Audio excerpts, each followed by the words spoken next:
And we are unmuted. Nice. Hello, welcome, and it is a pleasure to have you here again at the Couch Cooperative for another great session as we journey through our 5th edition Dungeons & Dragons campaign of the Curse of Strahd, Campaign 4, which is great. So we have a fun episode for you guys. We don't have any major announcements. Life's going great. We don't have anything hectic going on. The holiday season's months away, so we're just going to jump into it and have fun.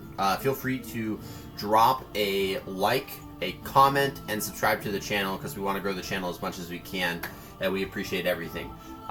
With that being said, let's go ahead and jump in. So last that we left off, our party, our adventurers, had, after the whole shenanigan break-in that went in at the Voctor house, the 4 of you kind of went into day 2 of your kind of 3-day waiting period before this Festival of the Blazing Suns to go on. Kind of going around the town and asking some questions and trying to get a little bit more information about some of the things that maybe you had acquired, some of the things that maybe you saw, and really start to really understand what is going on here in Vallaki, and more specifically how Lady Voctor is.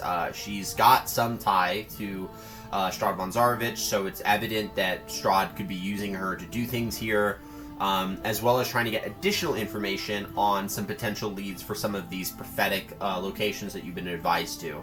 The first one that you're really trying to do is focus on going with Irvin Martikov, the owner of the Blue Water Tavern, to the Wizard of Winery, where he can take you to meet his family, who he thinks is one of the people that you are destined to meet.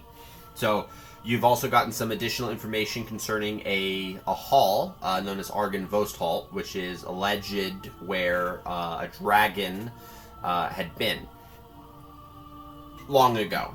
It wasn't anything close to now, but treasure hunters have gone there and no one's really ever made it back. So it's a little bit of a dangerous place.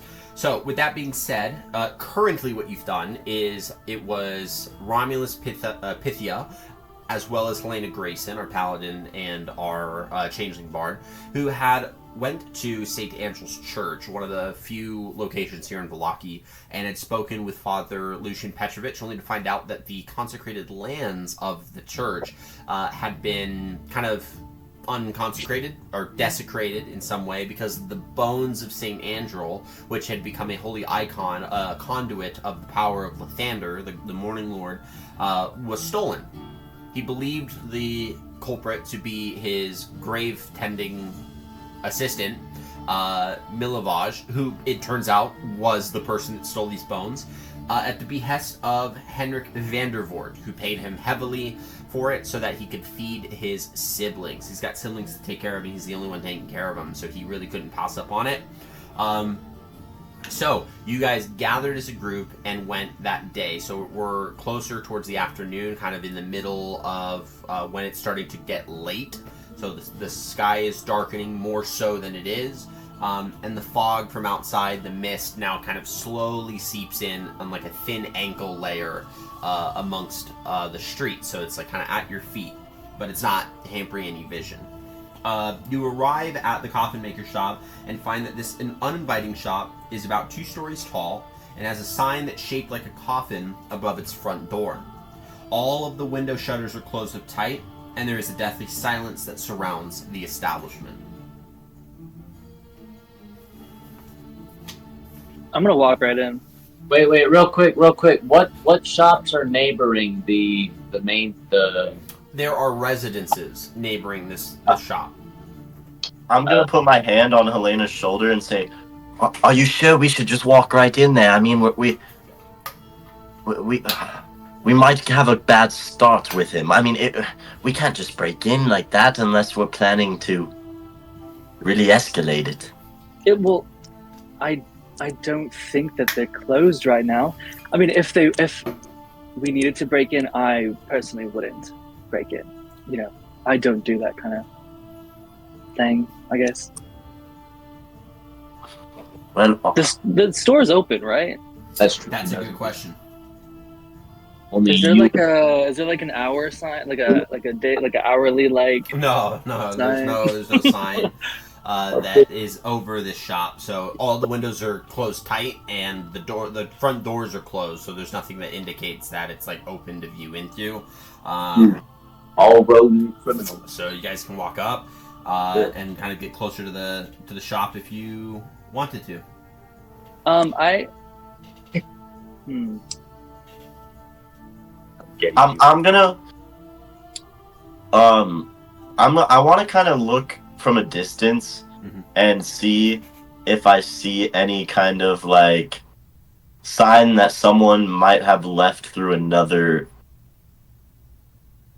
place besides this door through the building. Make a perception check. Omar is just trying to go in, right? Well, I'm kind of debating at this point because I don't know if it's locked, but I do.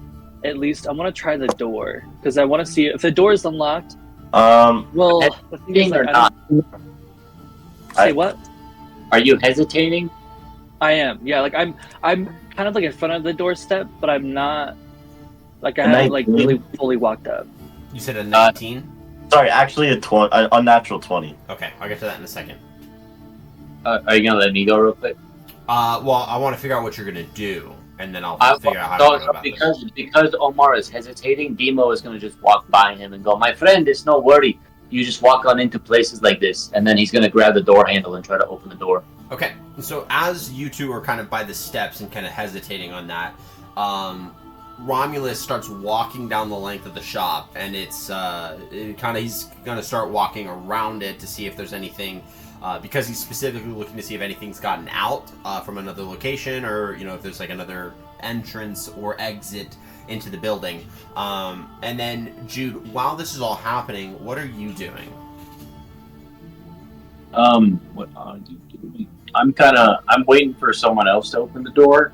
But, yeah. But are you up there with them while there, or are you kind of hanging back?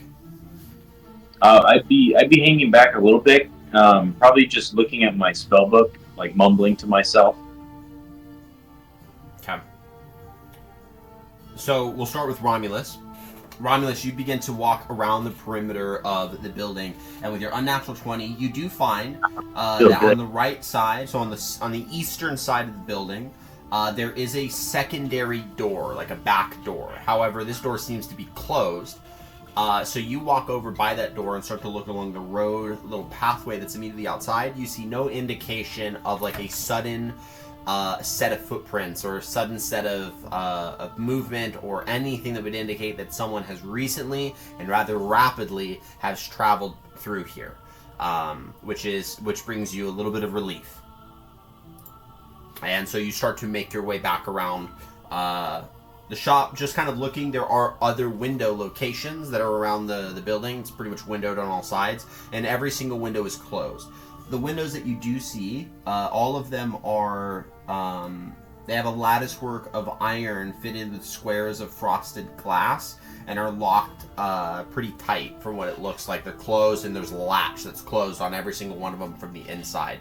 But it is, for the most part, the indoor shutters are closed, which makes it difficult to look into the actual building. So you begin to make your way around to get back to the front when Jude, after he's out of sight and Dima and Helena have walked up to the steps, you hear almost immediately behind you just this very soft and kind of non-threatening, just, "What do you think that you're doing?" You suddenly turn to the location of it and see no one. The voice then suddenly appears on your other side. "Your efforts are fruitless. All of it in vain. You struggle, you try, you turn, nothing. And your whole body turns to see what's behind you. Someone giving you the slip, and the voice peers behind you yet again. And you know that nothing was in front of you when you turned around. Why do you even bother trying? Why do you even continue?" And I don't see anyone around me? You don't see anyone around you. Other than obviously Helena and Dima, who are up by the steps, but you don't see anyone around you that's that could be saying this. until you turn back around. Now putting your body in position of where you were originally standing, and see now, like right in front of you, he was not there before. A man dressed in an immaculate set of like a noble doublet, like a male doublet, and he grips your forearm in like a welcoming handshake, and he pulls you in close, and you see the very regal and noble countenance of this kind of like cropped-haired. It's cropped, it's long around everywhere, but he's got it put up in these different like ornate looking braids. It's all this raven black hair. The face is incredibly familiar, and yet looks nothing like the way that you've seen him before. You're confident that you're standing before Strahd von Zarovich, but in what manner is unlike anything you've seen. And he pulls you in close and puts a hand on your shoulder, and he whispers into your ear, like physically, "You will fail miserably, because I know your every move." And he nestles a hand on your cheek as like a way of like comfort, like he's like trying to comfort you, and you can feel the disdain and the condescension. Like he just looks down on you. "I truly pity it, but it will be of no joy to me to add you amongst my collection. Think of that before you ever try anything. It's futile." And he gives you a little bit of a smack, and then flutters off, turns into a bat and flutters off. As that's happening, Dima, you just walked up to Helena, so this is going to happen behind you, but you guys are focused on your conversation. So you walk up to Helena while she walks up to the couple of steps that's like right by the front door, kind of walks up and starts looking at the shutters. Can't really see anything, so you don't really see her move forward, but she's got one foot planted on the first step, and that's when you walk up alongside her. And then I want to say what I said. I want to say, my friend, you just seem to walk into these kinds of establishments. It's super easy. I'll show you. And then I want to try to walk in the front door. The door is closed and it does not open. And so when you grab the door and you try to open it, it budges because you push it with like a natural level of force that should have opened it, but it didn't. So it budges and you hear it. It's like and on the other side, you hear a little bit of an aggressive and sharp older voice. It's like, "We're closed. Go away." I wanna keep kind of like jiggling the door, like just like, and I want to be like, "My friend, we have good money. We pay gold for your services." "No, go away. Leave me alone."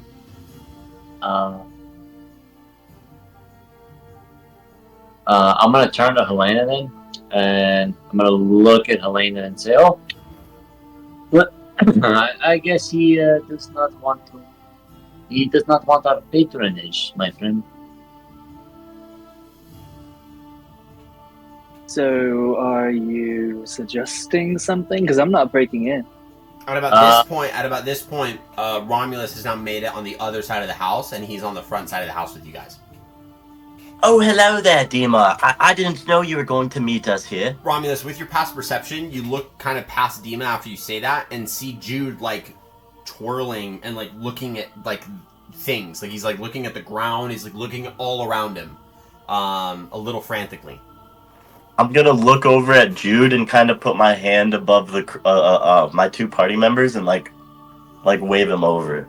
Yeah, so you look over to Jude while he's, like, looking around, like, he's like, it's like he's looking for something, or he's confused, and so you kind of wave him over. And Jude, I would say that you definitely could see that. I'm not gonna like put the difficulty of like in your confusion.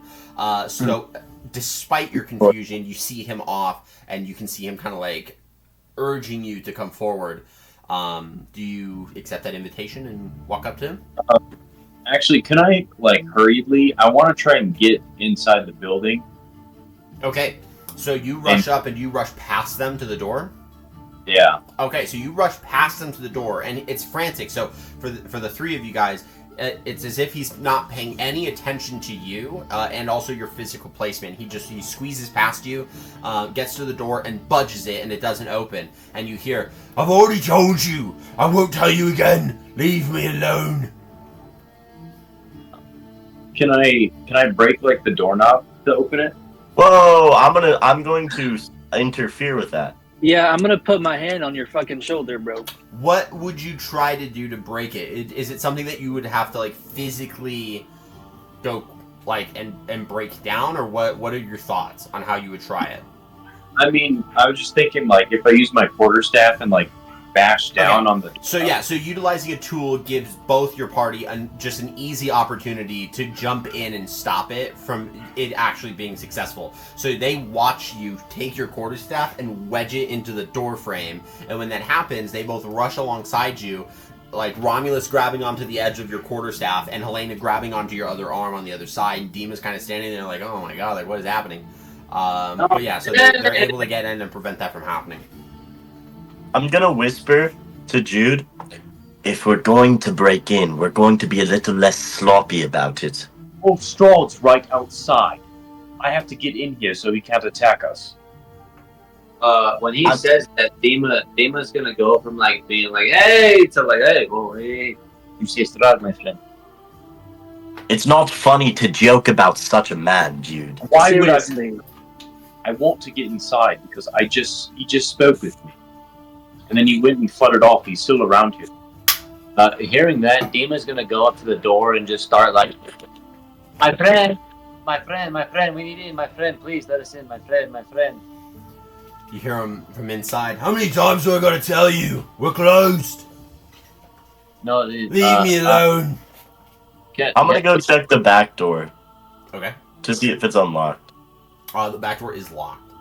We can't just like conglomeratively break the front door down. You could.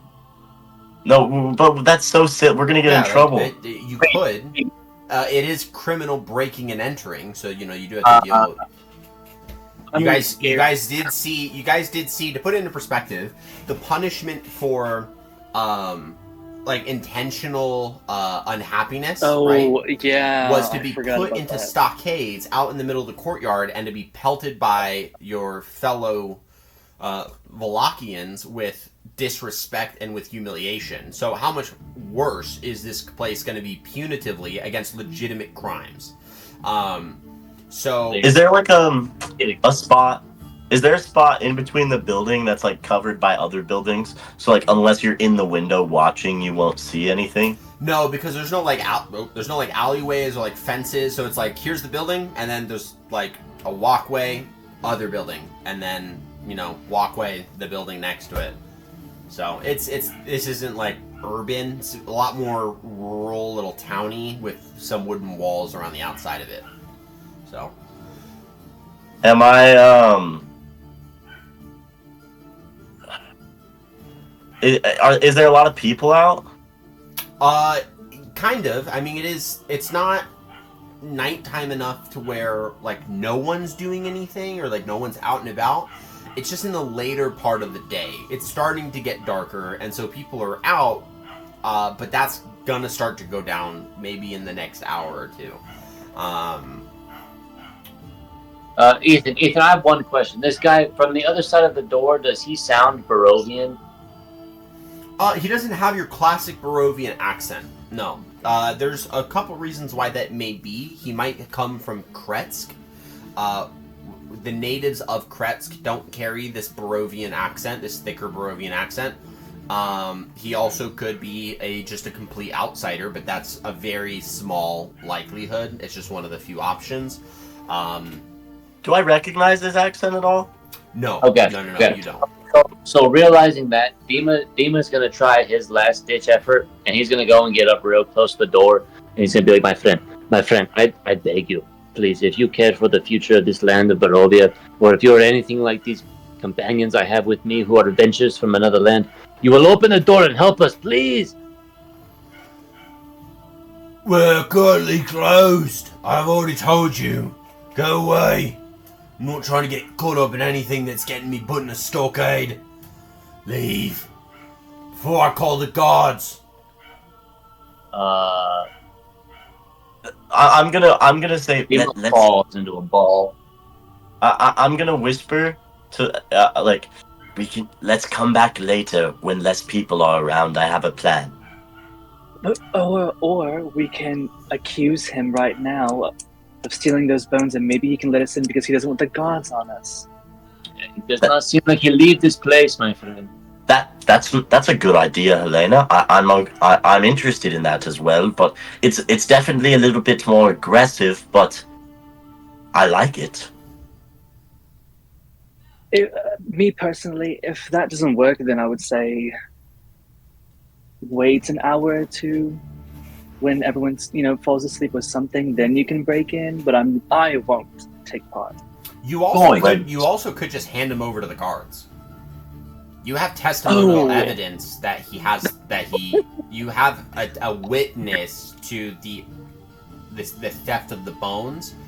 You don't have proof that the bones are there, but you have evidence that the bones were stolen, and you have evidence of the person who stole them, and you have the testimony of why he stole them. So you could just hand them over to the guards, or you can threaten him with it, or you could break in.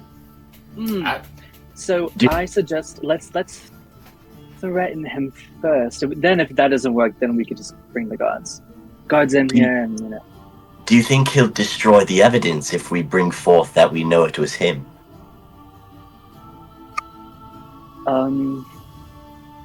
Not sure. It'd be. I believe it would be in our best interest to try and keep the bones of such a important figure intact. So should we report him first and then head to his estate after, or to the coffin maker? See, that's definitely the lawfully correct thing to do. I'd like to get some information out of him, but I just want to be careful because I don't want. I'd like to save the bones if we're able to, and maybe we can play more into the fear of, and I might be overdoing it here, but maybe we're trying to extort him, but in a way that we can both benefit each other, even though it might be a lie. And so that he's not quick to destroy the bones, and maybe we can hold that over him. I don't know. I'm overthinking it. You might be more Barovian than you think. What? Not. Doc, I'm on board. Let's do this. Oh, okay. Oh, all right. Well, Helena, I think you should speak as people tend to be more friendly towards women, I believe.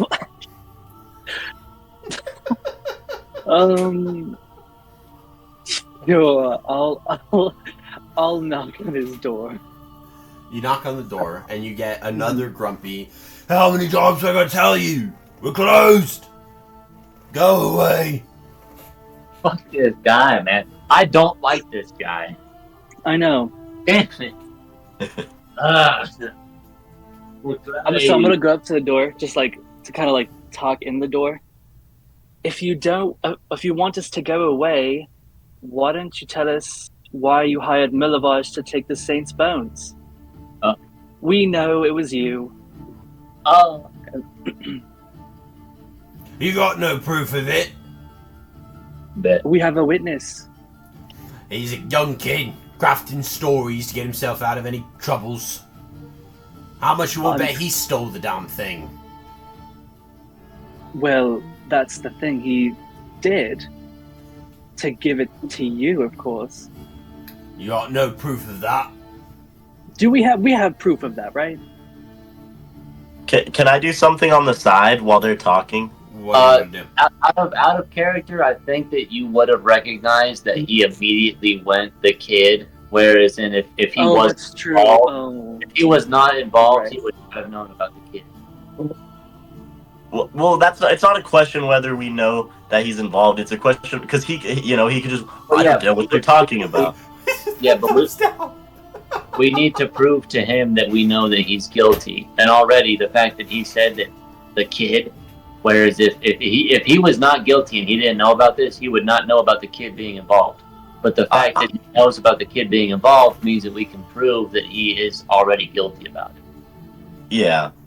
Contray, or Jude, I'm gonna try and, like, grab Jude's arm, and I'm gonna, hopefully, I'm just gonna see, I'm gonna try and walk you to the back door. Wait, what class are you? You're a wizard, right? Yeah, he's a wizard. What class is Nick? A rogue. Okay, so none of us are very... Okay, yeah, that's fine. I'll bring Contray. Okay.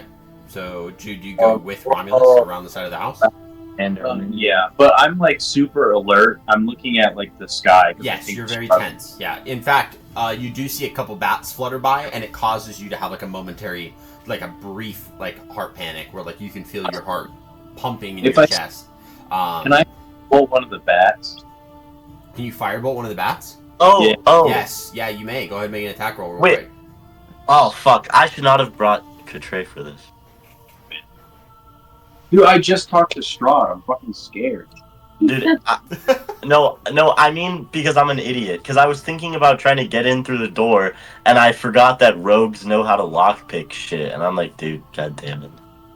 I got a 21. 21. You firebolt the fuck out of that bat, and it dies. And it just, like, you hit it with a firebolt, and it's just like, and it falls and on the ground. Okay, I'm actually gonna go abandon Contray, and I'm just... I'm sorry, I don't actually need your help. And then I'm gonna go run back to Dima. Okay, so while that's happening, we're going to go back to Dima and Helena, who are out the door speaking to Henrik, roughly, who has just told you that he's not involved, and the kid has to have done it. How do you know he didn't steal the thing, and blah, blah, blah. He's like shifting the blame. So while Romulus and Jude are gone, Helena, what are you doing during this time, Helena? I'm talking to the guy. I'm trying to see if he can let us in. Yeah. Peacefully, first. I'm accusing him right So- now, so- but he's so- denying it. The second we're alone, Dima heard the fact that the guy mentioned the kid, right? Mm-hmm. So Dima's gonna start grilling him. He's gonna go, so my friend, you say that you don't know anything about what happened, but then the second that we bring it up, you go, oh, the kid. And yet, if you were not guilty, how would you not know about the kid, my friend? I guarantee if we were to, question you further and you were to answer honestly, you would even know the kid's name. No? There's silence. The true Barovian silence. It's not guilt, but it's not innocence either. It is simply you thinking, how? How can I get rid of this pain in my side, this thorn in my booty? No, you're crazy. You don't got nothing on me. I got everything on you already, my friend. I got everything. And we speak for the, shit. Where are we at right now? I forget. We're not in... Are we in Kretsk or No, no? you're in Valaki. Yeah. I only brought up Kretsk because his accent sounds like he may be from Kretsk. Okay. So what I'm gonna do, and this might be a little bit bravado, but Dima's gonna bluff, and he's gonna go, my friend, we speak for the people, the council of Valaki. Must open the doors. Oh yeah? And who are you? I represent the Walker family. The what? Sorry, forgive me. The Walker family. The Wachter? You can't even say the name right, boy. The Vakta. Right, and I'm supposed to believe you? Some nobody behind the door, huh? Listen, I don't like saying the name, my friend. Just because I come from them does not mean I am one of them.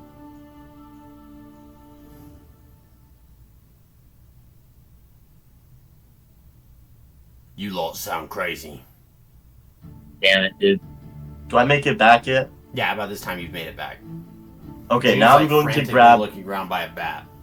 I'm gonna grab Dima's arm now, and I'm gonna say, Dima, I need you. Please come help me with this. You're the perfect fit for it.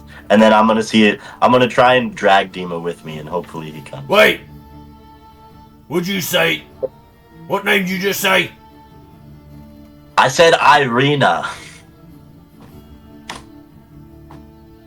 That's not what you said. It started with a D. Well, you'd probably be able to hear us better if you weren't hiding behind that door. Wait, Ethan, can I insight that? Sure. I'm just curious. Aw, man, it's like a fucking 6. Yeah, something about your first name threw him off. You're not sure what. Okay, so just because Dima recognized that, I want Romulus to notice that when the guy on the other side of the door said he heard the D, I want Dima to kind of like, because Romulus has his arm or his hand around me, right? I want him to kind of he's got like your forearm clasped. He's like trying to like, hey. Okay, so I want him to feel Dima get tense. Okay. But then Dima will go with him without resistance. We're going to the side door, right? I want to feel you get tense too, Nick. Hey, I said Dima. I said Dima. Sorry, I meant Dima you guys too. don't I get meant- out of here. I I'm meant gonna be calling the Dima. gods. Yeah. All right. Wait, what did you say? If you guys don't start getting out of here, I'm gonna be calling the gods. You guys are harassing Okay. me in my home. Yeah, I wanted to go to the side door. I'll leave with Nick if Nick comes with me to the side door, or Dima. Yeah, I'll go this time. He's going to attempt to make a perception check to see if he can hear you guys leaving. Okay. You guys head down and walk around to the other side of the house. I don't like. Okay. Everyone comes? No, just Dima. Okay. Am I already there? Yeah, Jude, you're You still want- over there, and you're looking at and you got a dead bat on the ground that's scorched and crisped, and you're like looking around up at the sky. Wait, are there windows in the building? Yes. Oh, can I Misty Step in then? No, because they're closed. They have like a wooden shutter on the inside that is also closed. I'll rock through it. What if I accidentally broke the window? Then you're breaking and entering into his house. Illegal names. Wait, can I look under the door and then Misty Step that way? This does not have a gap in the door for you to do that. They put the seals on it. Bro, this dude owns what does this dude run? A fucking Coffin you shop. said It's a coffin maker shop. yeah, this dude's Yeah. got money. He sells coffins, bro. He ain't gonna have no gap underneath that door, dude.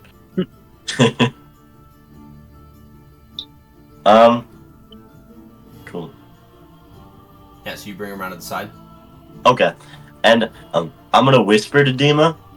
Dima, I need you to lockpick this door. I figure you probably have the tools to do so. Don't hide that. I know you're a rogue. I know what you all do.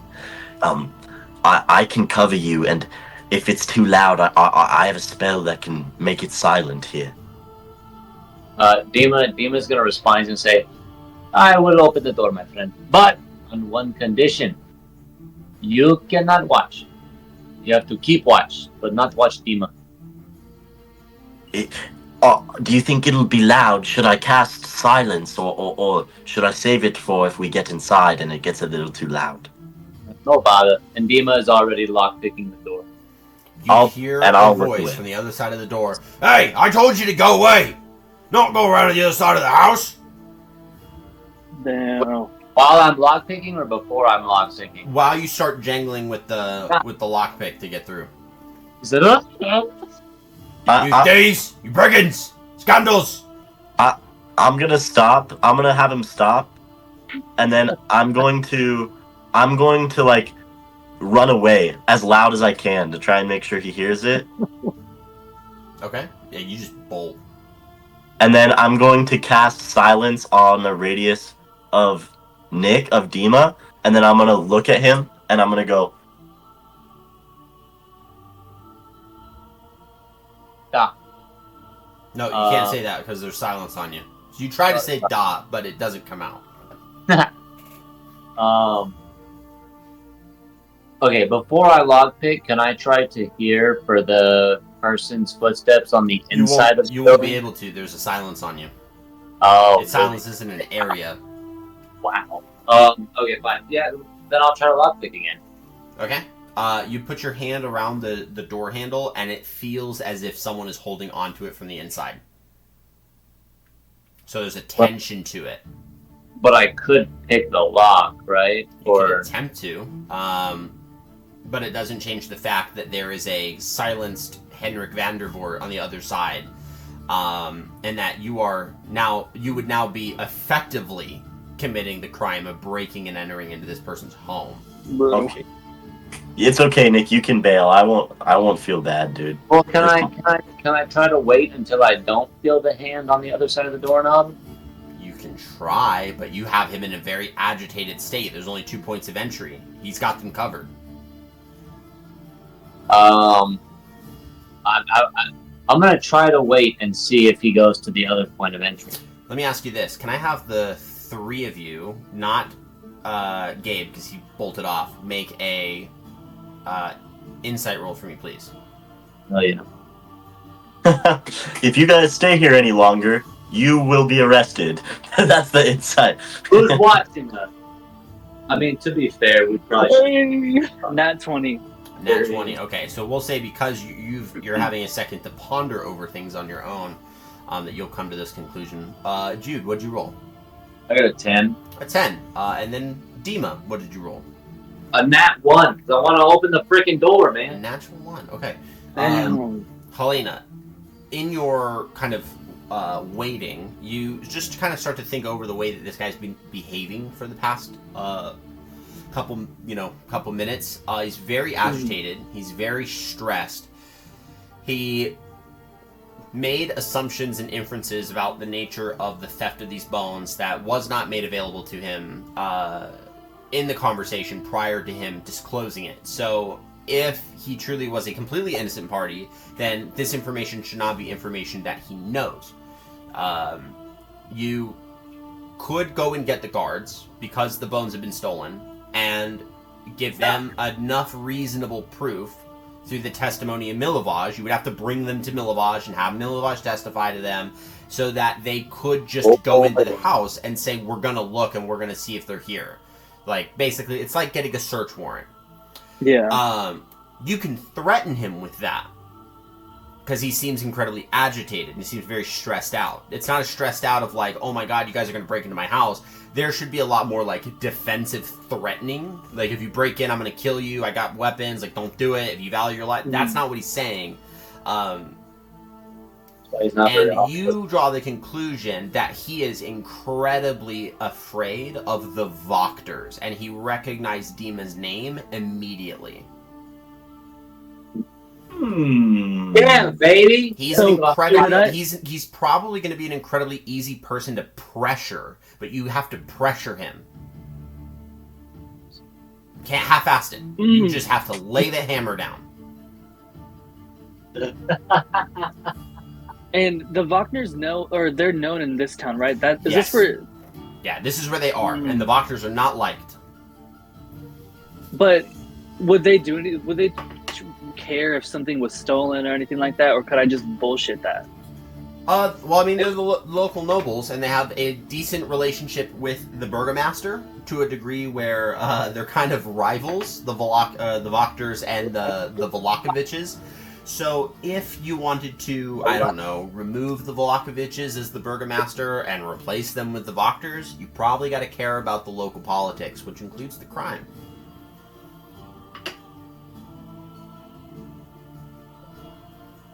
Sucker this guy. Oh, sucker him. No, not sucker punch. They're just suckers. I know. sucker. And search warrants were a thing, though, right? Not really. It's not. It's just. It's in effect. It's what it is. You're basically getting the guard who's saying, guards, bones have been stolen. This kid stole them. He confessed to it, and he said that the Henrik van der Voort paid him for them. He's already delivered them. We need to find these bones. He's closed up in his house. We need you to come deal with this. But you could effectively go and do that. Or you can threaten him with it and say, if they come in and you got those bones, you're as good as fucked. We saw what they did to people doing the unnecessary, like or intentional unhappiness. We saw what they did to those people. What are they going to do to you? So if you value your hands, I'd probably open up the door. Well, I can't say all that now. More. Well, no. It's not you cutting off their hands. No, I if know. he's a thief and they're locking up people for humiliation, they're probably going to chop some hands off. Omar, please. He made me say it with a V. But what if I threaten him and say that the Wagner sent us? You could do that. You have their son with you. It would be better if he did it, but you could do that. Then you know what? I'm gonna look around for Dima. Yeah, Dima is I'm gonna by go the side of the house, and he's got an ear up to the door frame, which is weird because he can't hear anything. I'm gonna tap you on the shoulder. I'm gonna tell you to come over here because I don't know how far we have to go to fucking start talking. Yeah, you just walk a couple feet out or several feet out. What do you need, my friend? I'm trying to get I'm trying to get him to open the door. I know you didn't want to use your name, but I think he fears your family. If you say that the Wagner sent you and the rest of us to his house, maybe he'd open the door.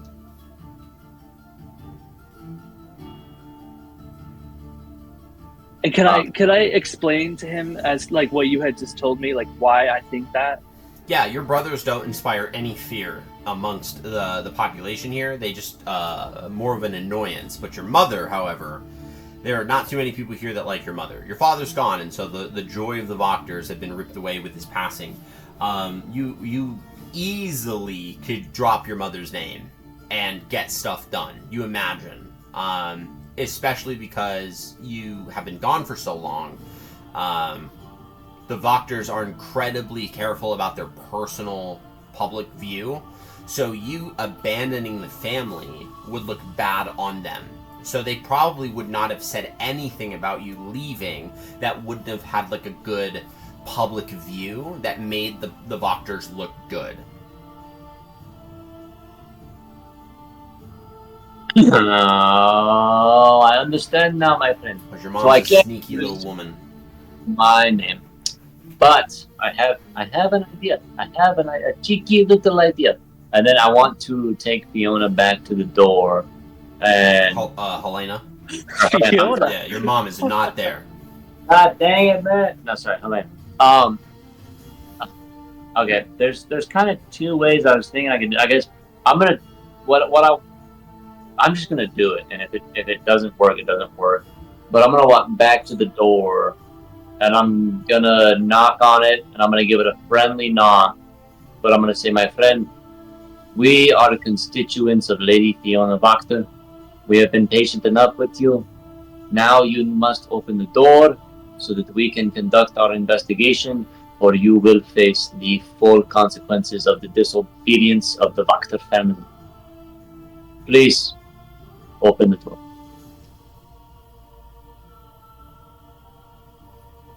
There's a second of silence, and I want you to make a perception check at disadvantage. Gosh dang it, man. Wait, what about me since I'm with him? He's right by the door, so he's going to be the only one that can hear it. He opens the door with a fucking shotgun. I was just thinking that. Good old blood brother. Fucking crazy. I'll do that in a homebrew campaign. I told you guys! Boom! You said a perception check? At disadvantage, correct. As a nat 1, baby. A natural 1. You don't hear anything. Darn it. Eventually, you hear the click of the door latch, and the door creaks open, but there's several chains that go along the inside of it, and you see him stare at you. Holy. He's an older man, very stern-looking face, kind of blocky, with a big bulbous nose and a full head of white hair that connects to his very full white beard. He's got a stern look, and he's got like the eye that's staring out at you is his right eye, so he's got this like wart right above his right eye, and that's like a distinguishing mark from him. And he looks out and he looks at you and he kind of squints a little, and his eyes widen when he gets the full view of you, Dima. And he immediately closes the door, and you hear him unlatch, like every latch one by one by one. At this point, Jude kind of turns around the corner, and he's still like kind of like all sketched out. And Jude, when you hear them opening up the door, and you're like, okay, we're gonna get inside like as quick as we can. So everyone's got their attention on the door, and you turn your back because you're like trying to look at things while the party's gonna go inside, so that you could like walk backwards into it. And you see on the far edge of the other side of the road, walk behind one house to another, is you see that same version of Strahd, and he stops halfway. He just turns and looks at you, and he shakes his head, and he continues to walk forward, and then he's out of sight instantly. And Dude, imagine getting trolled by Strahd. Imagine Strahd. That's a tongue twister. Strahd trolling you. And the door opens, and this man in his brown, kind of like outfit that he's got on. It's like a brown like cloth shirt, and he's got like a little undershirt that has a vest over it, so it's underneath this like brown jacket shirt with like some frilled, like almost kind of like a. It kind of looks like a tie, but it's not a tie. It's like a sash that kind of drapes down a little underneath the vest, and he's got an apron on that's tied tightly around his body. And he looks at you and he goes, "Boy, you look just like him. My goodness. I remember when your daddy was about that age. Oh, I don't mean Lady Fiona any troubles. No harm at all. I promise. I had to do it. Please do not send me to the guards. They will depart my hands from their wrists. I can't afford for that." Could I reasonably deduce that this guy worships the Morning Lord, or whatever his name for him would be? You don't get that indication that he's like a religious man. Okay, that's fine then. Look, get in quickly. Yeah, we'll go in. And as you go in, he closes the door, and he looks back out before you guys come in. He starts latching latches, and he goes, "Okay, it is not nighttime yet, but it's getting close, which means you all do not have much longer before you have to leave. It will not be safe here when night officially falls. There are things here, and you don't understand. Listen, don't speak. Listen. I don't have much time. Your life depends on it. A month ago, a man showed up at this doorstep, okay? Looked very fancy, had a nice suit on, and his hair was all bunned up and braided in different directions. It was unlike any noble I've ever met. Is that Strahd? His name is... He's talking about Strahd. His name is Vasily von Holtz, okay? He's a noble lord in the land. I don't know where. I could give two fucks. But he told me that I had to get this job done because he works for the devil, Strahd.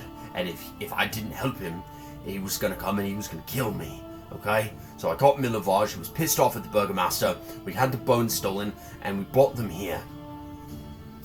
The reason why, and he sees that you guys are kind of like jibing amongst each other, so he smacks you across the face real quick, Dima. While it's like a light smack while you're like looking over at Jude. He smacks you and he goes, "Listen! Hey!" And he grabs you by your shirt and he pulls you close, and you see a genuine fear in this man's eyes. There are others in here, and you only have minutes before they awake. Okay? I'm gonna get you the bones, but you have to leave. Am I understood? Real quick, Ethan, do I recognize this guy at all from any point in my childhood? Yeah, this is Henrik Vandervoort. He's been the coffin maker for decades. Okay. He's made a very comfortable living for himself, being the only coffin maker for decades. And he liked my dad, but he did not like my mom. Everyone loves your dad, yeah. There's not a person here that didn't love your father. Yeah. So he lets you guys in, and he brings you in through his coffin shop, and it's a small coffin shop. It's kind of like a townhouse in terms of its size. He brings you upstairs, and upstairs, when you get to the top, there are 6 perfectly lined coffins that are standing tall in like this weird semicircle around a box. And he points to that box, and he says, "That's them. Grab them and get out of here. Because what's in those coffins, you do not want them getting out. Now go. Don't ask questions. Grab it and go." All right. What's about you? Don't worry about me. Not me.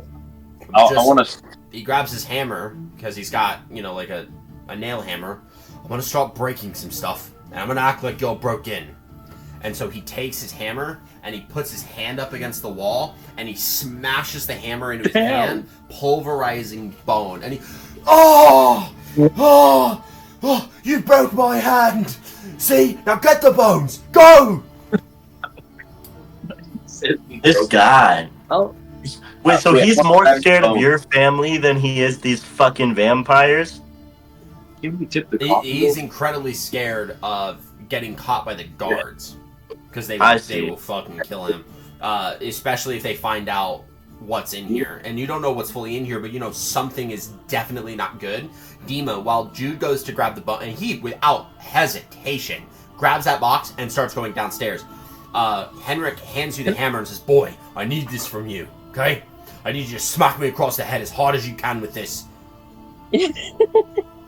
don't kill him. Turn it sideways so it's not a direct hit. You'll break my skull, but it needs to hit me enough to where it can knock me out potentially. You gotta do it. It's gotta look right." I'm gonna grab the hammer and do it. Okay, you just grab the hammer and dunk, and it just he hits. You can hear like a, and you can start to see blood kind of go down his temple, and he drops onto the floor. And I'm gonna run to the and burger you just take master's the hammer, house. just covered in blood, and you just throw it on him, and you just leave it. I'm gonna run to the burger master. Okay. So Jude takes the bones, and he's I'm gonna run already after dipping Jude. off. Yeah, so Jude and Helena bolt it to the church. Romulus heads out, and Dima, as you guys head out there, Yeah. I would say Dima, kind of following suit with this, you walk up by one of the doors, and you just, break the handle off from the outside. And you break the handle off, and then you, push the door off to the side a little bit so that it looks like it got kicked in. And then you leave one door kind of wide open. And you look out and you're like, okay, thank God, no one's out here. Convenient. And as it's happening, you see that they're already bolted off towards the church. And Romulus is kind of still with you. I'm running straight to the burger. Yeah, it looks like he's going to the Burgomaster's mansion. Do you want to follow him? The rest of the party is coming with, right? Or where's everyone else at? No, Jude and I broke up. They're going to to St. Andral's church to deliver the Yeah. bones and reconsecrate the land. It Okay. seems like Romulus is going to the Burgomaster's office, but you look like your father. Yeah. I'll go to the Burgomaster then too. So you will go to the Burgomaster. Yeah, that's cool. Okay. So you go with Romulus to the Burgomaster. We're going to start with you two. So you guys rush it across town and make your way to the Burgomaster's house. And right outside the door, there are 2 guards that are armed with pikes, these small little buckler shields. And they take their pikes and they kind of grab onto them with both hands. They don't drop them. They don't lower them. But they hold onto them. And one puts a hand out and goes, "Halt! What are you trying to do?" God, we need help. Someone has broken into the coffin shop. Henrik! Is he Yes, okay? they've broken in. Is he fighting? He needs help. They've broken in. Send Thomas. the guards. Tomas, grab 4 other guards. Make your way to the coffin maker's shop right away. I will wake up the Burgomaster. Thank you, fine citizen, for letting us know about this crime. We will make sure that he is okay. Thank you. I was quite concerned. Don't worry, he is loved by all. and you see the other guy ran off, and then like after a quick second, you see like a small contingent of just like the Valachian guards run off towards the. They're like good. Yeah.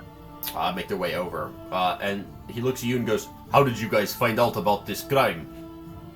We were leaving the temple, speaking with the priest, and we just witnessed it happen, walking around the town. You left the temple. I did. I met up with some friends later on, Dima, fuck. I'm sorry, Nick. I keep fucking outing your name, dude. I don't know if they recognize you, dude. It's. You're fine, dude. As he says that, though, Demon's gonna step in and say, "Oh, my friend, it's a simple matter. They're tourists, not from here. I was simply showing them around the town. We were going over to there to see the sights and speak to the people. And we walk in, and oh no, Mister had his head knocked in. And we said, oh gosh, we should get the authorities. So we came here. You know how it goes. So thank Have you, I and I'm seen gonna. you around here before? Wait. What did he say? Have I seen you around here before?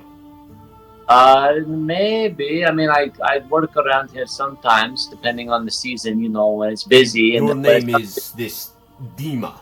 Is that short for anything? No, it's like a show name, my friend. My real name is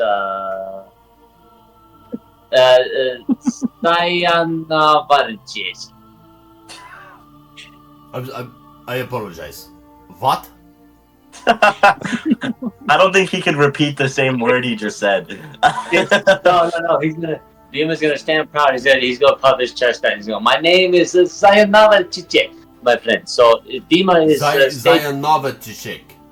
It's easier for the non-locals, you know. What are you, Kreskin? That's what my mommy would say. Yeah, sure. I never knew my daddy. He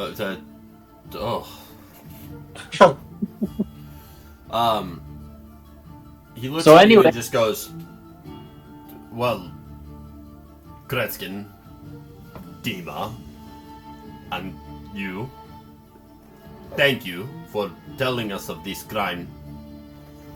And if we have any further questions, where can we find you? Are you staying anywhere? Are you here for the festival? Yes. So I am to assume we will find you at the Blue Water Inn if we need to find you. Yeah, I will be staying there. I'm not sure where our friend Dima might be staying, but that's where I am. Yes. Good. I'm good with faces. Yours is easy to remember. So I will remember your face if I need to find you, and I will sure to ask if we have any questions. Thank you for your service to Volaki.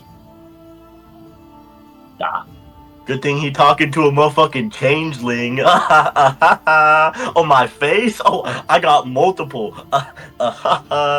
Yeah, This same. guy. Me too. As you guys leave, like take a step away from the Burgomaster's mansion, you didn't meet the Burgomaster. We're actually going to cut scene to a scene that's happening on the top floor of the Burgomaster's mansion in the study, and it's actually overlooking the front door. And so a man is pouring a glass of Barovian wine into a glass, pouring himself a glass of Barovian wine and brings the glass up and kind of smells it. And well, it looks like our new arrival has decided to formally make an introduction now. It will be quite interesting to see what he does, as long as he stays here in Volaki. And he turns and hands the glass of wine, in which a hand grabs it and says, I thank you for your assistance. I would not worry about him in the slightest. He's not going to do nothing. He's incapable of it. A drunk, and a drunk only. Very much unlike his father. And he goes ahead and he drinks from the wine. This is a Martikovian vintage, no? The other gentleman. I only get the finest for my guests. So tell me, what does Lady Voctor want with that boy? The man kind of leans into his chair a little and goes, "Nothing in particular. Just a family problem, if you would. But we will make sure that the festival goes, and you will not have to worry about a single thing. Of that, my mistress assures you." "Very good, I expect nothing less. But don't think, and you carry this to your mistress, that this puts us on equal terms. I know what she's trying to do. I have led this town for years. I will not have my spot usurped by a widow." Well, I don't know about that. And he goes, and he puts his hands up and goes, "I am not privy to my mistress's machinations, but I will carry the sentiment." And he puts his hands together and he goes, "I thank you so much for your time, Mr. Velokovich. Enjoy the rest of your night. You stay safe, and remember, all will be well." And he kind of makes his way back out, and when he does so, the Burgomaster, Velokovich, kind of takes the leftover glass that was now half drunk, and takes it and kind of swirls it around a little, and goes, "We will let them inspect that, and see if we can figure out more about you, Mr. Ernst Larnack. That will teach you to hear and snake around my garden. And we will find out a bit more about your little boy." And then he turns. We're going to cut the scene from there and move over to the church, St. Andrew's Church. Helena and Jude. Jude specifically, because you have the chest and you've bolted. You burst through the doors of the church. You have this box in your hands. You are panting. You are heaving, or not heaving. You're panting. You're breathing heavy.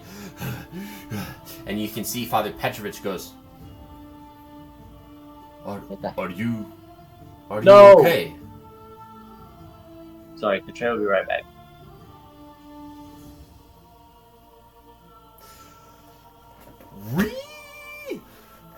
Are you talking to Katrin's character? I was. He is. So while he's out, this is just to our humble audience, do us all the favor, like the video, subscribe to the channel, subscribe to the, or follow, you can't really subscribe yet, follow us on Twitch, and drop a comment in the video, and tell us what it is that you like about it. Say something fun. I will get back to you on it, I promise you.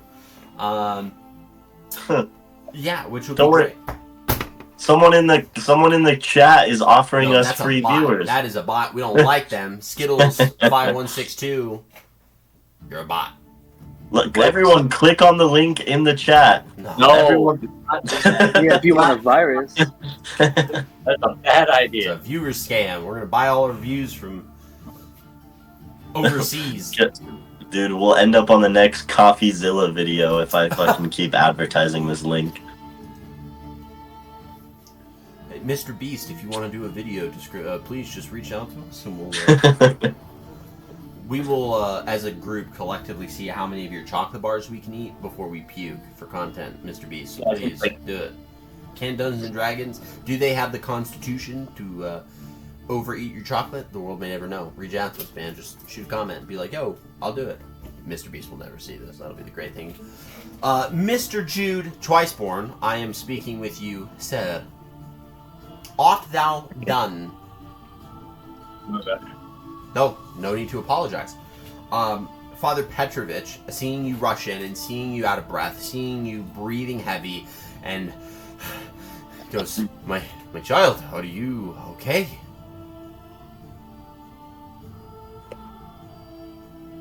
We have the bones.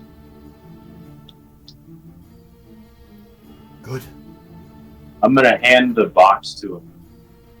And he takes the box and he opens it, and Milovaj is here as well, so he kind of walks over, and Petrovich goes, These are the bones. And Milovaj goes, "Yeah, if I've ever seen it, those were the ones I stole.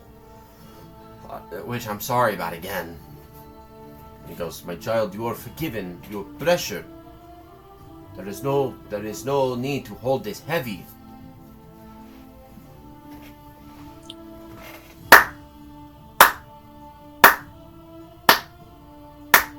just hear this clapping No. from the far end of the temple. Great. Bro, And it Strahd's gets- got a it crush on gets- your ass. It gets faster and faster before this man steps up from the pews that was not there before. And you can see Father Petrovich actually gets in front of you guys and goes, "My child, I did not even see that you were here. I am so sorry." And he begins to walk up, and this person turns around, and you see standing before you in the same braided manner, the same way that you've seen him before Jude, and in a way that was described by Henrik Vandervoort. This very noble looking man, and he puts his hands out and he goes, "Father Petrovich, you have nothing to apologize for. I'm quite a Snake. easy to miss person. I don't hold myself above the rest, despite my noble birth. Some here have met me before." And he reaches a hand out and goes, "Lord Vasily von Holtz, if you would." They shake hands for just a moment. And he goes, "I don't mean to pry. That seems like an incredibly important box you have there, an incredibly important artifact that you seem to have acquired.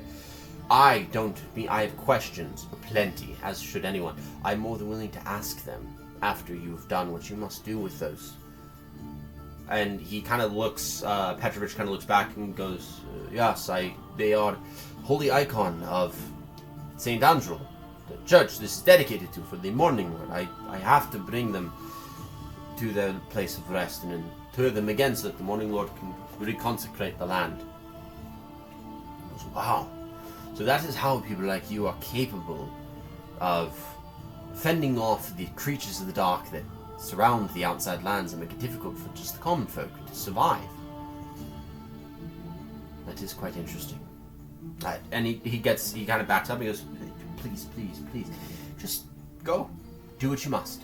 I completely understand. I have to get out of your way." And he does. And Petrovich starts to go down to the room where the bones were originally interred. What is it, the body posture for the two of you right now? I'm very tense. Yeah, this is definitely Strahd von Zarovich, but he seems to have taken on this persona of a Lord Vasily von Holtz, and this seems to be a manifestation of that persona. But they look the same, though, right? Oh, Like their face... easily. It is Strahd von Zarovich, because you guys have seen him before. Not too many people have seen him. He's not like out and about for the common Barovian. So people have really only seen like paintings of him and things like that. So yeah, you guys are both tense, and he looks over at you, at the two of you, and goes, "You know what they say. Day of prayer." Who am I kidding? Prayer's never done me any good. Some people find it fitting for the heart. You want to know what I think fits the heart better? And he turns to Milovaj, puts a hand on his shoulder, and rams his fist into his chest cavity, and you hear the bone crunch and the wet blood. It's like you hear this, and Milovaj goes. His fist goes out the other side, and you can see him clutching something. And he grabs Milovaj's side, and goes. And he turns to you. "I found it more fitting to have nothing." And he rips out Milovaj's heart. And he has it there beating in his hand. And he looks at it and goes. And at that point, you see sharper teeth begin to show that weren't there originally.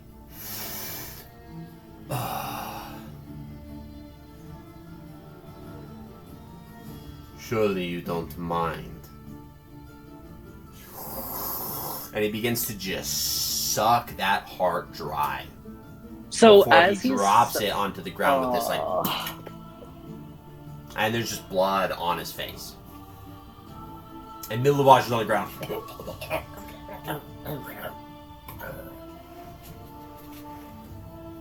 Ah, damn. He takes a step closer to the two of you. And then another. Surely you know how this will end if you draw your swords. So let's not kid. Let's not play pretend. I'm here, and he puts himself in front of Jude and pushes him out of the way, kind of, as if like you're a nuisance, and it's very disrespectful. And he does it to get you out of view. I'm here for things that matter, and he pushes Jude out of the way. Poor Jude. And he turns and looks at you and goes, "Next time, hit the right bat. I'm here for you,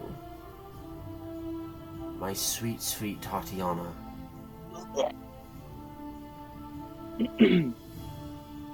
Do not let these men lie to you. Don't let them give you false hope. You are destined for greatness, of which only I can offer, of which surely you must understand that our hearts, our souls are intertwined. I will do anything for you." And he stares intently into your eyes with this, what gives off the impression of this maniacal romance. "And I will burn houses to the ground for your honor. I must have your hand. You must be mine, cloven to my side. The whole lands can be yours as a gift." He reaches into his pocket and he pulls out a sealed scroll, and he hands it to Jude. Jude, do you take it? He hands me one? He hands you a scroll, yeah.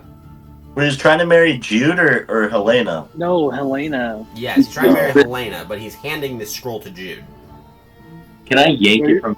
You better marry us. Yeah, you yank it from his hand, and he kind of gives you a pat on the shoulder and he says, "There's no need to be so jittery. It's like you've seen a ghost." Talk up. Then I'm gonna open the scroll. He looks at you, and he looks down at Milovage, and he looks back up to you. "Now that is no way to speak to the Lord of the Land. Might you remember that now? My honor is not easily provoked. Once provoked, you will have the full wrath of my fury. That I assure you."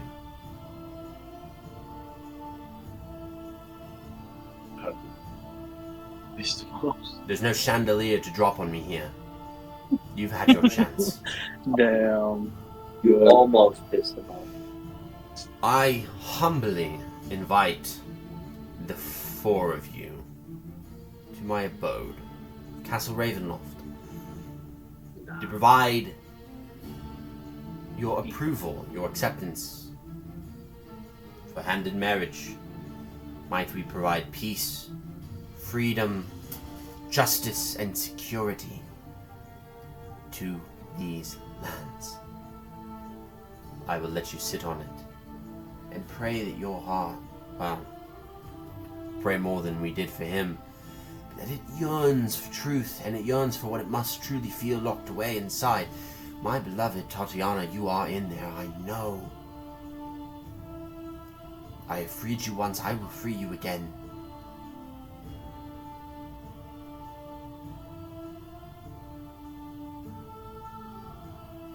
Picks himself up with a sudden swiftness, and at that point, Father Petrovich walks into the room, sees Milovage, and goes, "No!"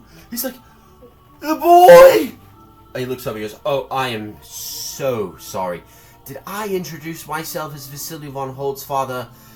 You'll need to take my confession, for I have sinned with deceit and with lies. Strahd von Zadovich, if you would. I would say I'm sorry for the death of the child, but to be honest, I'm not." And I already can feel the power, and he starts to get uncomfortable. "So, you have secured this place yet again. And at that point, you can see his skin start to sizzle, and he starts to walk his way outside. And he turns at the door, and he stops, and he grabs onto the door frame, his hands sizzling from the consecration of the land. I await your answer. And he steps outside and walks off. And Father Petrovich runs over to Milovaj and goes, No! No, the boy! No! You have kids! You have siblings! Your brothers! Your sisters! These tears are streaming down his face. What? Why? Why would he do this? What happened? Don't just stand there. And he looks up and he's like, Get the guards! Get someone! Oh, God!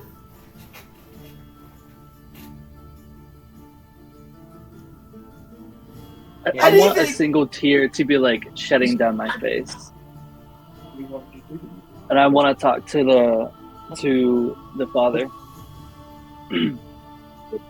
There's nothing that can be done for that child. He's already gone.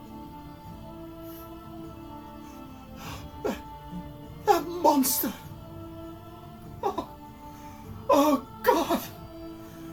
I've thought I've seen the foulest of devils in the hearts of wicked men, and that was sin incarnate. Oh God! Oh, I have to bury the boy. Oh! That's just sad. If you don't mind, Father, I can bury him for you to ease your pain just a little.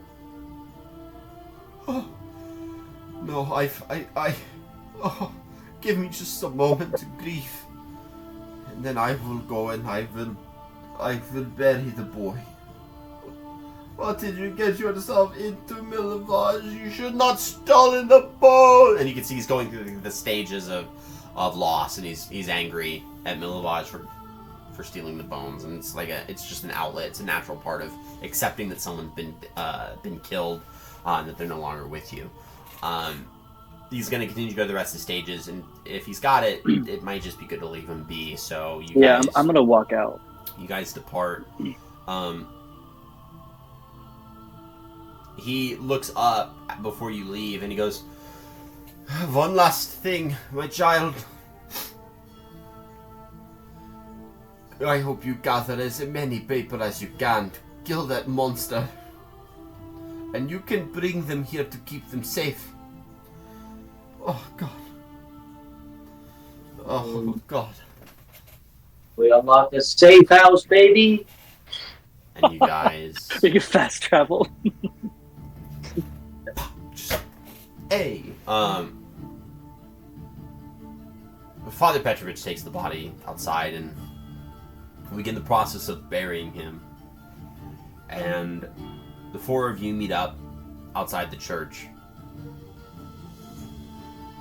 Dima and Romulus, you see, they look to be in shock, in some form of shock. And there is a blood splatter that is on Jude's clothes that was not there when you last saw him. But he looks rather unharmed. What's happened? Are you all right? Did you all get into a fight? What's going on here? Malovich is dead. What? Strahd. What do you mean, Strahd? Why would he kill the boy? The boy's got nothing to do with him. I think that was the whole reason. He He asked me to marry him. And he gave a scroll to Jude. Strahd came to visit you all. Yes. And he killed the boy. He did. Jude, Stuck his you whole have arm that through his scroll chest. in your hand.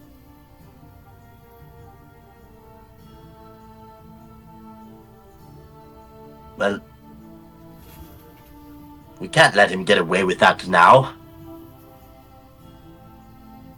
We've got to take Strahd down. We can't let this happen. This is a mess.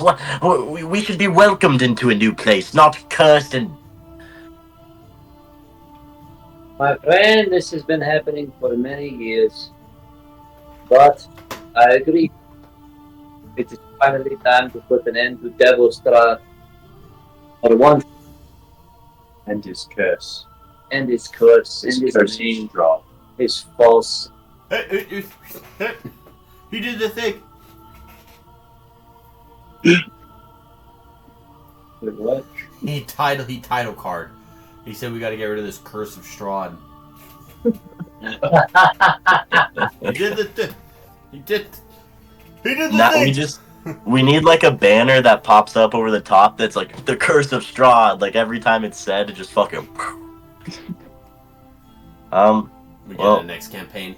It's a tomb of death, a tomb of annihilation, if you would. So, hey!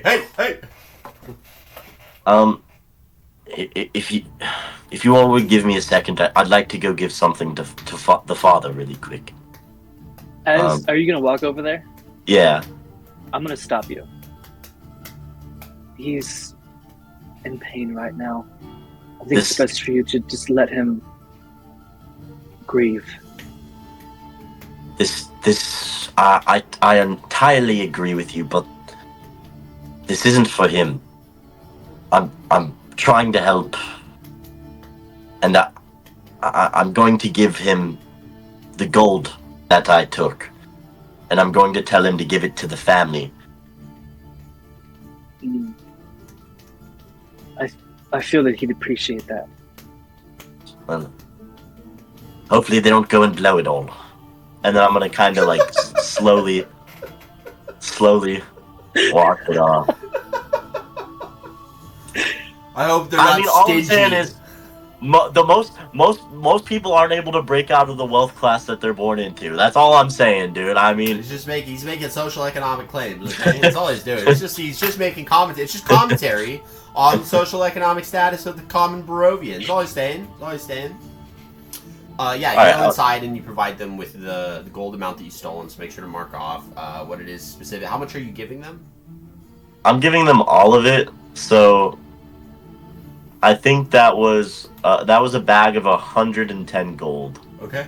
What about our guild, bro? So you hand that money over, that bag of gold that you took from the Voctor house, and he is like, this is more than enough gold to survive for a decade here, because they're incredibly poor, and still have enough to give alms to the more poor of the poor here. So he takes the money, he says thank you, he's going to use it to make sure that this family's taken care of. He will do everything he can, because he's going to have to assume the responsibility of kind of watching over them, since they don't have parents, and now their guardian has been killed. So he appreciates that. I trust I've really established myself as a douchebag for no reason if the priest was going to orphan them. Fuck. No, honestly, I think he's really grateful for what you did. You just as like a very charitable person. Yeah, you did a really good thing. This is a really, really good thing. No, I mean as a real person out of character. He is a public figure in Velocity. Now what you've done is going to carry off a lot of weight. And so he's going to be able to say, like, oh, how are you taking care of the kids? You know what? Let me tell you about this guy that actually donated an abundance of money to make sure that the kids are taken care of, because he felt bad about the loss of military. So it's good. This is good. This is good PR, guys. This is good PR. But with good intentions and with a good heart. That's what we're talking about. Give yourself a point of inspiration for that. That was good. What better circle can happen than stealing money from supporters of Strahd and giving it to the victims of Strahd? He's Robin Hood. He's the Barovian Robin Hood. With that being said, you guys go ahead and gather and head back to the Blue Water Inn, where you plan on resting for the night, waking up in the morning to do and conclude your third and final day before the festival begins tomorrow night. So the third night is when the festival begins. You have one full day that we can go through. Otherwise, we can also just rush through it and skip it. Which would you guys rather prefer? I want to drag it. I feel like Is there anything else that you feel like you want to do in Vallaki? Is there anything that you're still like, these are a couple things that we can try to get done before the festival starts, or where are you guys at? If we're not really doing anything, I just want my character just to do like good deeds around the town if I can. Because I'm trying to make a name for myself. If we're not going to do anything, do you think we could have like 30 minutes to just like role play that day and to like build a little bit of tension before like the big day of the festival? Or do you think that would be a waste of time? Well, it depends. It depends on like what you're trying to accomplish with it. Sure. So it's like if you guys, so we could cut to kind of that point or around when the festival's happening and just isolate purely on the festival. Or if you guys are like, actually, I wanted to go and talk to this person about this thing. I wanted to go talk to this person about this thing. I wanted to go check in on this. Then we could do all that and cut that out. I'm basically deciding, like, is there anything else on your checklist that you guys feel like you need to do in Vallaki before the festival? Or is it just like, let's get through the festival and see how it goes, and then have Irvin take us to the winery? I do think it would be important to talk with try and talk with the Burgomaster before the festival, just to see if there's anything there, or if there's a lead, or if we can at least build a reputation, since we know that the Voctors are pretty evil. Potentially. Okay, so that is an option. So I would like to go do that, and that's all I want to do for the day. Okay. So we will get to that. So I'll know to kind of start preparing some stuff with the Burgomaster. So we'll make sure to put that on for next week. But this is where we will go ahead and end it. But that gives me a clear idea of what to frame for the next session. So then the session after that, we can hopefully get you guys on the road and over to the Wizard of Wines winery to meet with the Mardukov family, the full Mardukov family. So with that being said, you guys do officially level up. You guys should now be, if I'm right, level 5. Yeah. Congratulations, you guys have officially leveled up, which is great, and you guys can work on your level ups and make sure everything's all good and taken care of. I don't think we have, actually we do. Helena is our martial class, so she has extra attack, so that's going to be really cool to see. Hell yeah. And then also, 3rd level spells are dope. Fireball, things like that. Also cool. But without further ado, for all of our viewers, we thank you guys so much for another great night and a great session. If you guys are watching this on YouTube, you made it this far, 3 things, okay? Like the video, okay? Thumbs up. Subscribe to the channel. Turn on the notification bell. And then comment on the comments of this video and just say something that you enjoyed about it. Or if you're like, I want to critique because this DM sucks, dude, I won't take it personally. I might just say you're wrong, but go ahead and put that feedback in there and let me know the things that you like, maybe the things you didn't like. If you want to catch me on some rules, I'm the DM, I make them up. So I mean, I try my best, but my answer might just be the professional way of saying suck it. But let us know, do you like this? Do you want to see more a fun little Strahd the way that I'm doing it? You decide. You tell me in the comments. You let us know. We will read it. We will get back to you. And we appreciate everyone so much for everything. We hope you guys have a great rest of your night, and we will catch you guys in the next one. Peace. Have a good night. Yeah, baby.